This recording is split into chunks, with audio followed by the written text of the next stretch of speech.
En lien avec la pandémie Covid-19, après réflexion, nous avons décidé de proposer quelques équipements que nous essayons de réaliser vraiment en accéléré.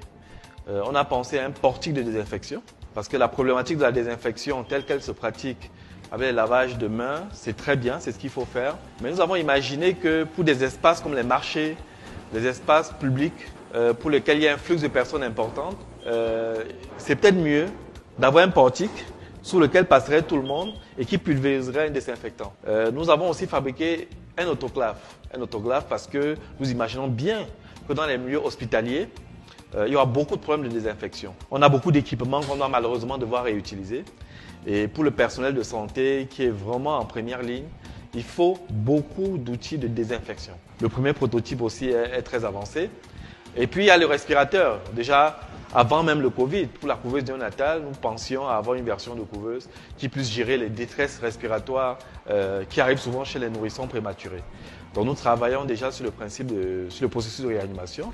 Et à l'occasion de cette pandémie, nous pensons qu'il faut accélérer pour très vite avoir un respirateur, étant entendu que de ce qu'on voit, l'oxygénation, la respiration assistée est l'une des clés de la prise en charge des malades Covid-19.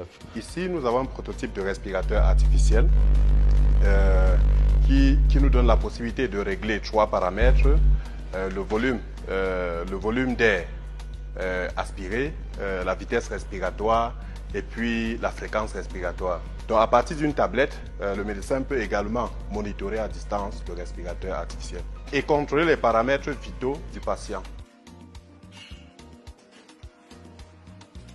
Alors, nous avons décidé de suspendre nos activités usuelles de fabrication de couveuses notamment pour se concentrer sur le Covid seulement le 22, c'est-à-dire ça fait environ 2 semaines.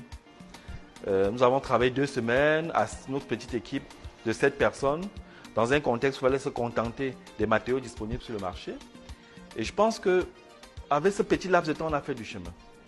Et quand on voit ça, on peut se dire en réalité que si l'Afrique mettait tous les ingénieurs africains d'ici et de la diaspora en mouvement pour nous sortir de l'économie de la brocante et des déchets, certainement nous serons émergents avant 2035.